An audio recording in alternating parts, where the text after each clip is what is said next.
Valentine day এক কথায় আমার বন্ধুর দিন। আমার কি, আমি তো ঘুমাবো। আমার একটা গার্লফ্রেন্ড ছিল, আমরা দুজন দুজনকে খুব ভালোবাসতাম। আমাদের 2 বছরের রিলেশনশিপ ছিল, 2 বছরের রিলেশনশিপ। আমাদের রাত রাত ভোর অনেক কথা হতো, অনেক কথাই হতো। তারপরে 2 দিন আগে জানতে পারলাম যে আজকালকার ছেলেরা মেয়ের গলায় কথা বলতে পারে।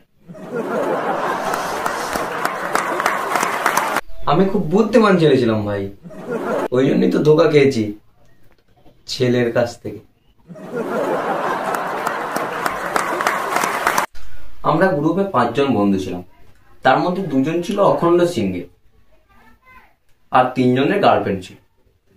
2জনের মধ্যে আমি ছিলাম একটা, আর আমার আর একটা বন্ধু ছিল, তার নাক দিয়ে ফোঁটা পড়তো ভাই, তার গার্লফ্রেন্ড আছে।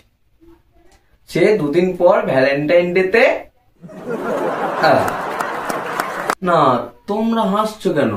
আমার কি জন্মগ্রহণ করা ভুল হয়েছে? গার্লফ্রেন্ড নিয়ে কোনো জন্ম নেওয়া যায় না। আমার ওই বন্ধুটা ভ্যালেন্টাইন ডে 2 দিন আগে পার্কে গেছিল বেড়াতে গার্লফ্রেন্ড নিয়ে।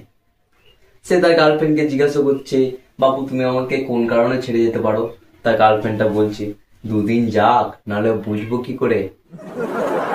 ও বলছে, না আমি তো তোমাকে ভালোবাসায় কোনো কমতি দিইনি।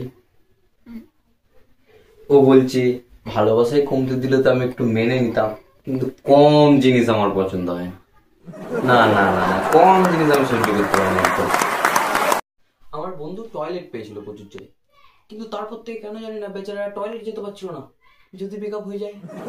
তারপরের দিন খবরের চ্যানেল নিউজ এলো, টয়লেট আটকানোর জন্য মৃত এক যুবক, 2.4 ইঞ্চেস।